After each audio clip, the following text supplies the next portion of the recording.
Hey, welcome back. I want to start off by saying thank you to all the viewers. I had my first 1,000 view day on YouTube yesterday. So I think we're building a really cool community here where we talk about how to take our life from where it currently is to a more positive future. And we think robots have a place to play in that.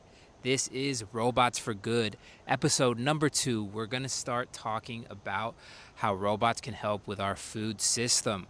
All right, this is a super important topic because one, the food we eat really determines about our quality of life. And the current state of things is we have so many pesticides in what we eat.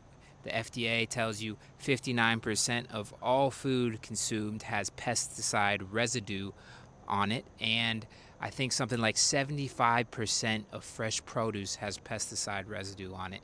And that's not good because there's been links between pesticides and all kinds of diseases, wide-ranging diseases. I'm talking anything from gut issues, ADHD, cancers. There's a ton more, which is not good.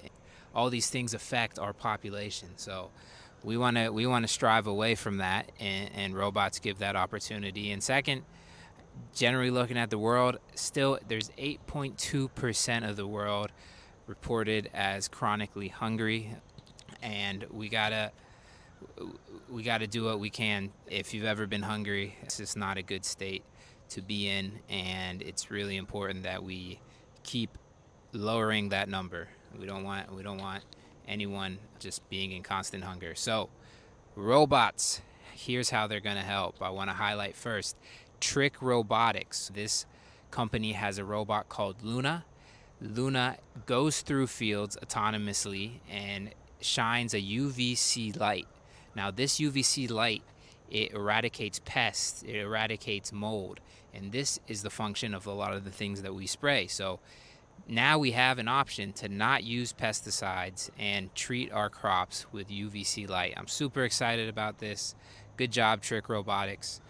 And I hope to see some products in the store that are UVC light treated, non-pesticides. I hope that's a new label coming soon. All right, next we're going to look at AutoStore. Now this is an autonomous vertical farming company that is already selling product into Whole Foods. So pretty much what they do is they have these like cubes that are stacked. I'll put a post up here, and they move around the cubes of things that they're growing, like lettuce. And what it does, it reduces the need for water by 95% through the production cycle, and creates the availability of fresh produce store. So I think obviously reduces a lot of labor costs. I'm not sure their lettuce is going to be at a discount. I'm sure it won't at first, but this technology is good because it becomes more open sourced and we can get more access to it. It can really drive down the cost of food. Hopefully we can use that technology to feed more people. So there's also a few, I'll put them on the screen here. There's a few companies doing autonomous weed pulling.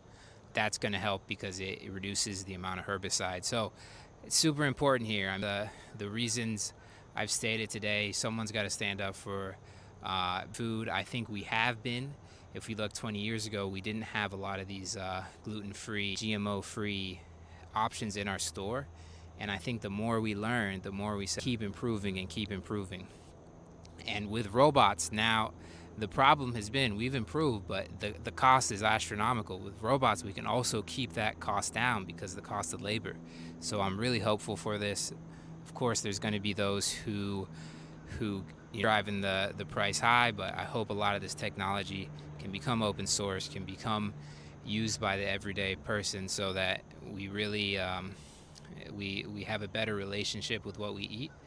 I really believe that that's a strong invitation, that we've learned that we get more nutrients if the ingredients that we consume have a better life. So an example of this is chickens and cows. So if They're raised in the pasture.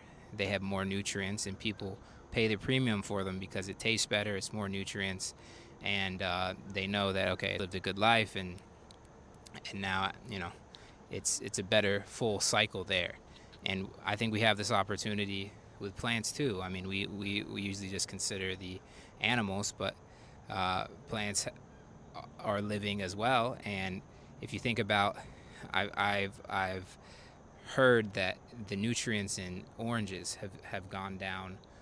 Uh, 1/6 of the nutrients that we have in an orange today, 60 years ago, it had 6 times the amount of nutrients, which is wild. But then I also think about all that we do to improve the yield today. We spray all kinds of pesticides, herbicides on these plants, and they may produce more fruit, but it's just not as healthy. So as we bring in these autonomous pesticide alternative products with robots, I think we have a real opportunity to also make our food more nutritious, the full life cycle. And I'm super hopeful for that, obviously. I really looking forward to this future, and I'm spreading awareness today. Make sure you like, subscribe, so you can also share awareness of these really cool technologies coming down the line. And robots are going to be good. We are working towards something really special here. So make sure you like, subscribe. We'll talk on the next episode. Thank you.